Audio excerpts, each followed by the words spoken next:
de especialistas justamente que asesora al gobierno. Buenas noches, doctor, gracias por atendernos. Buenas noches a todos, ¿qué tal?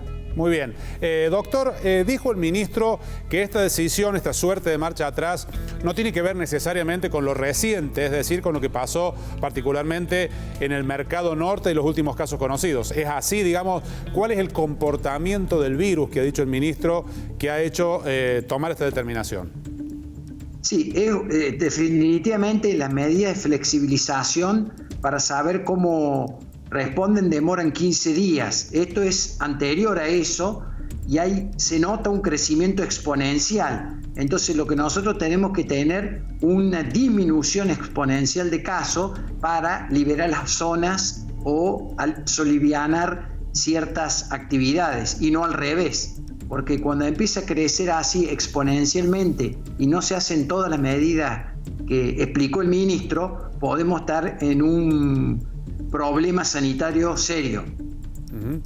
¿Qué quiere decir, digamos, es muy utilizado el término, crecimiento exponencial? Es decir, ¿se multiplica de qué manera la cantidad de casos de la presencia del virus?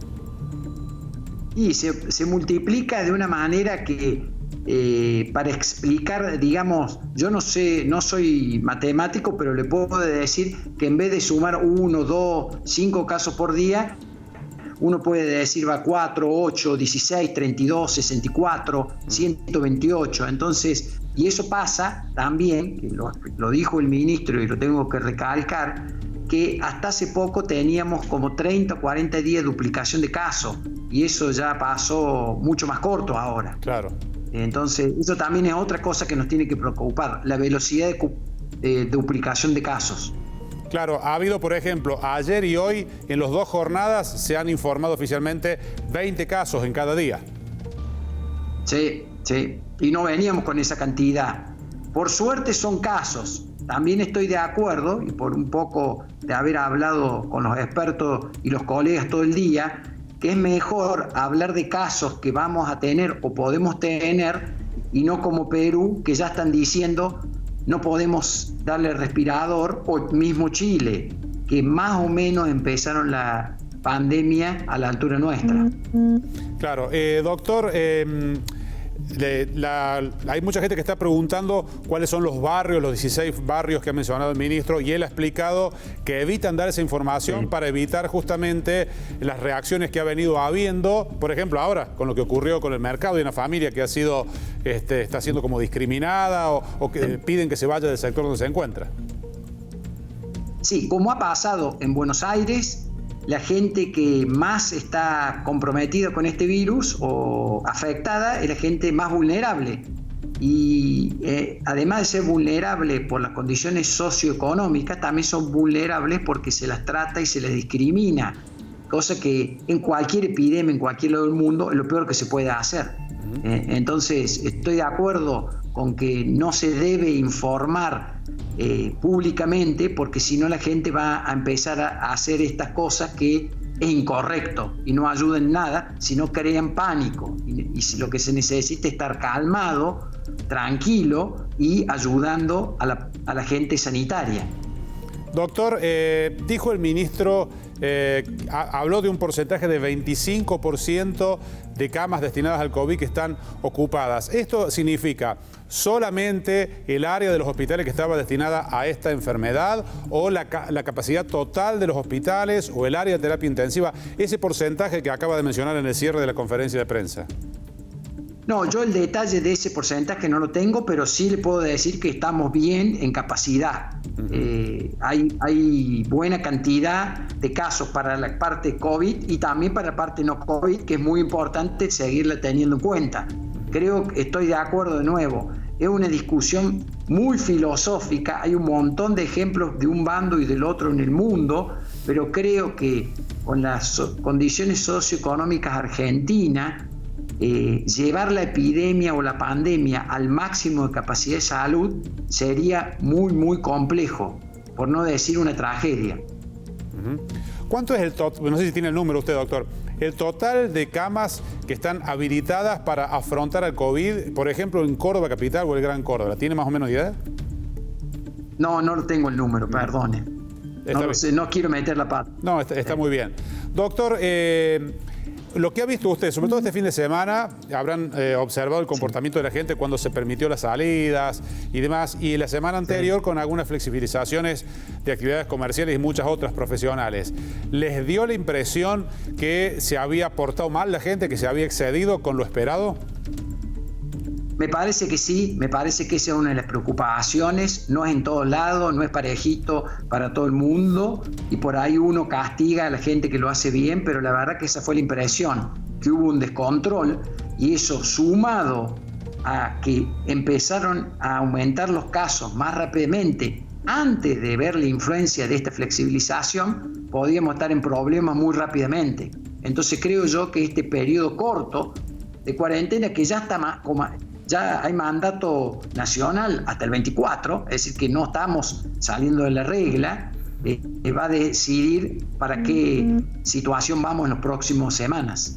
Ahora, el ministro dijo, va a haber una evaluación de 7 u 8 días, pero difícilmente se pueda pensar que de aquí a 7 u 8 días, por ejemplo, algunas actividades que vuelven a ser clausuradas, digamos, se vuelvan a habilitar en tan pocos días, si hay que esperar 15 días la evolución y además el resultado de esta movilización de la gente de la última semana, me imagino.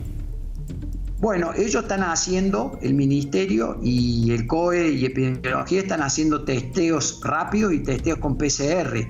Dependiendo de cómo den esos estudios, uno puede tener un plan mejor, digamos, adecuado. Es decir, predecir ahora sin esos datos yo creo que sería incorrecto. Claro. Es bueno que esperemos esta semana. Usted dice, doctor, recién que el crecimiento exponencial de casos que han observado ahora fue previo a estos días de flexibilización de la última semana. Es decir, se puede esperar, digamos, que después de que se evalúe el periodo que corresponde a esta semana haya todavía un salto mayor por la cantidad de movimiento que hubo.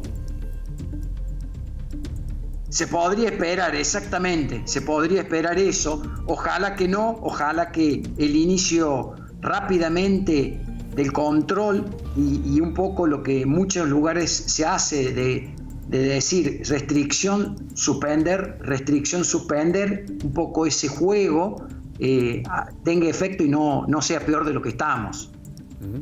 Doctor, ¿qué han observado respecto de los pacientes COVID que ha habido hasta ahora en la provincia? Hace pocos días atrás, un importante especialista italiano decía que nada que ver el comportamiento agresivo que había tenido el virus a comienzo de la pandemia, a comienzos de año, los primeros casos que recibieron ellos en las primeras semanas, con los de ahora, digamos que la mayoría de los pacientes que ingresaban se podían ir a su casa, el 80%, que no era, que se notaba, él decía, un experto en Milán, usted seguramente lo sabe de quién hablo, y decía que había como decrecido la agresividad del virus. ¿Ustedes han podido evaluar el comportamiento del virus, de los casos que han recibido en los centros de salud? No, diría que hay, como le pasa a la mayoría del lugar del mundo, la gran mayoría de los contactos o son con síntomas leves, que eso también es uno de los problemas que se vio ahora, o casi sin síntomas, es decir, un 80% de la gente está bien, por suerte, y es gente sin factores de riesgo, sana y joven. Y en un porcentaje chico necesita internación en el hospital, cuidados moderados, digamos, y un porcentaje muy, muy chico, 5%, en algunas situaciones necesita cuidados críticos, que esos son los que saturan cualquier nivel de salud porque pasan de golpe. Ese problema, acá de pronto podemos tener 20.000 casos si uno se descontrola y eso satura cualquier cosa. El problema con este virus es que no tenemos otra medida y rápidamente satura cualquier sistema de salud y eso se ha visto en todos lados, en muchos lados, no en todos lados. Están entonces los pacientes que necesitan terapia intensiva, los que necesitan una internación más leve en un centro de salud y los que pueden ir a su casa. Digamos, ese serían los tres grupos, digamos, de pacientes COVID que se pueden recibir. Sí, exactamente, exactamente. Que uno lo puede seguir ambulatoriamente o en el internado, digamos, rutinario o en la terapia.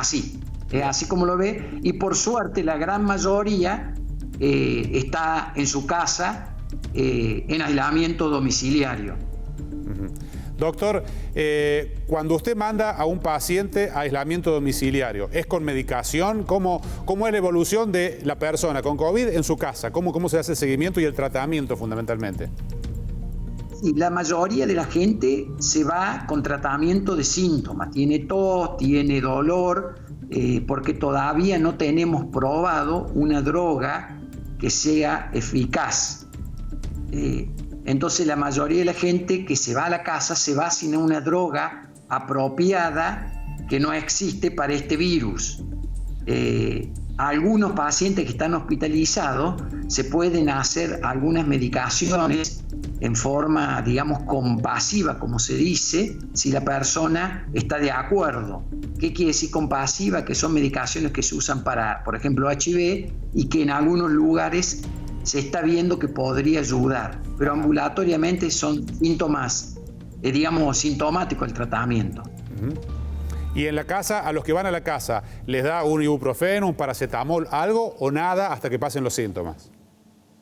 Sí, se puede dar un paracetamol, que es lo más seguro en este tipo de infecciones, y por ejemplo, mejor una medicación para la tos y controlarlo, llamándolo frecuentemente hasta que se cumpla el testeo de control y la negatividad del test. En general, la gran mayoría de los pacientes por 14 días, al día 14 ya está mejor, sano o sin molestia y sin riesgo importante. ¿Y sigue sin saberse si ese paciente que se recuperó del coronavirus está inmunizado? ¿Esto está claro ya o todavía es una duda? ¿O cuál es la situación sobre eso? No, bueno, se está probando. Creo que si uno habla con los expertos virólogos del mundo, le va a decir que las altas chances que esa persona ya esté protegida. Tiene anticuerpos, ya el test rápido que hace la provincia mide anticuerpos, y probablemente, por lo menos para tener una más leve, eso va a pasar. Pero falta la última evidencia científica, ¿no? Claro. Doctor, y si usted está trabajando, yo estoy trabajando, y viene un compañero mío o una persona y me dice, sí, me recuperé de coronavirus, ¿qué hago? O sea, ¿estoy tranquilo con que no me va a contagiar? ¿Tengo que tener alguna actitud en particular? No, yo diría, la persona que está recuperada ya está sana, por suerte, y hay criterios, ¿no? Criterios nacionales y provinciales de decir que una persona se ha recuperado, y hay muchos, uno ve los números a diario de cada ciudad, cada provincia y de la nación, y esa persona no contagia y probablemente no se enferme. Idealmente la persona que uno puede que vuelva, digamos, a su actividad sin ningún riesgo. De todas maneras, como cualquier otra infección respiratoria, se tiene que proteger de la gripe, claro, y del otro virus invernal. Claro, porque eso es lo otro, doctor. Estamos en un aumento exponencial de casos en Córdoba y hace calor. O sea, falta todavía la llegada del invierno fuerte. Vaya a saber cuánto tardará y cuánto durará. Donde todos los años, lo vemos en los noticieros, la noticia es que está desbordada la guardia de los hospitales por problemas respiratorios, de bronquitis, neumonías y demás. Falta eso todavía. Sí, eso un poquito, lo de mayo ya casi se sabe, ya hay menos casos de infecciones respiratorias y obviamente colapso hospitalario por las infecciones bronquiolitis, por ejemplo, porque tienen la misma forma de contagio que tiene el coronavirus. Entonces, impedir por el distanciamiento social, por la cuarentena, y la lavado de manos, el tapado y el uso de protector facial, disminuye significativamente los casos. Bien. Doctor, aprovecho su condición de especialista. He escuchado, a través de la Organización Mundial de la Salud, se está diciendo que no está todavía probado el contagio o la llegada del virus a través del contacto con objetos, con elementos. ¿Se sabe algo sobre esto? Sí, creo que cada vez más, porque al principio una de las cosas que uno veía, sí, uno mide cuánto virus o cuánto material genético hay en una caja, en un plástico, pero la verdad que el contagio es bien cercano, interacción persona a persona, con las gotitas de saliva, al toser, al hablar, con gente que a veces no tiene síntomas o muy pocos síntomas, o por no lavarse las manos. Yo estoy de acuerdo también con esa gente, con esos expertos que están diciendo es muy poco probable, incluido la Organización Mundial de Salud, que sea transmitida por material, digamos, inerte. Bueno, y ese es el sentido, digamos, la sospecha de que los objetos lo transmiten.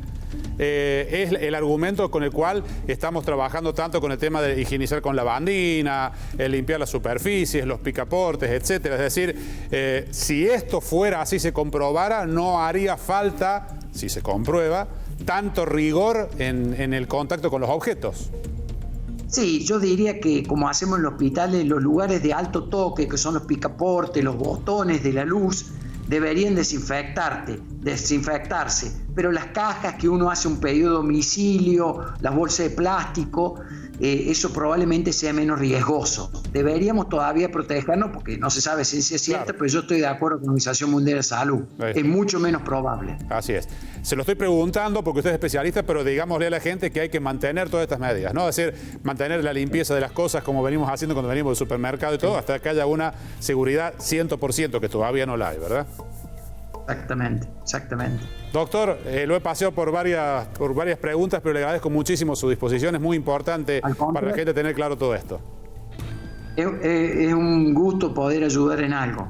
Buenas noches. Ayudan mucho. Muchas gracias. El doctor Juan Pablo Caero, uno de los más reconocidos infectólogos de Córdoba.